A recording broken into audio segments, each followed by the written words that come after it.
社会中弥漫着一种奇怪的现象，在工作群里，老板随手发一句话，底下立刻排齐整齐的收到队伍，甚至还要附上一句领导辛苦了。表面上这只是礼貌或职场规矩，但往深处看，这种行为折射出一种根深蒂固的心理模式——奴性。许多人以为奴性只是卑躬屈膝、溜须拍马，但事实上，它的核心并不是谄媚，而是一种自愿的主体丧失。每个人都该是自己人生的主角。然而，一个有奴性的人不会把自己视为主角，甚至连配角都不是。他只是系统中的一个零件，一枚螺丝，一件工具。他们把自我价值完全记在某个外部存在上，可能是某个人、一套制度、一个权威，或甚至一个奢侈品牌。在他们的认知里，我与那个体系融为一体。国家的想法就是我的想法，领袖的立场就是我的立场。于是，他们会热烈拥护一切，即便自己的利益受损，也依旧坚定不移，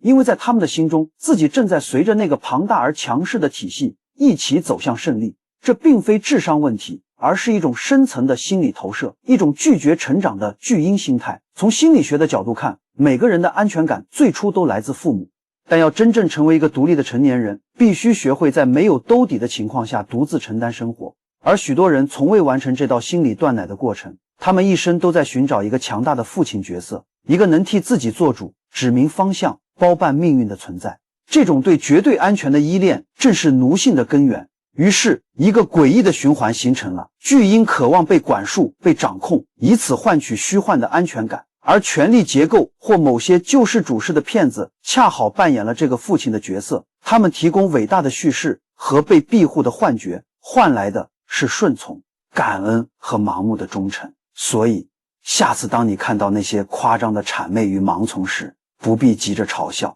那不是单纯的道德问题，而是一个人选择了不长大的结果。他们拒绝独立的痛苦，甘愿退回依附的温床，把自己矮化成系统中的工具，在虚假的安全里慢慢失去了灵魂。这才是人性中最悲剧的退化。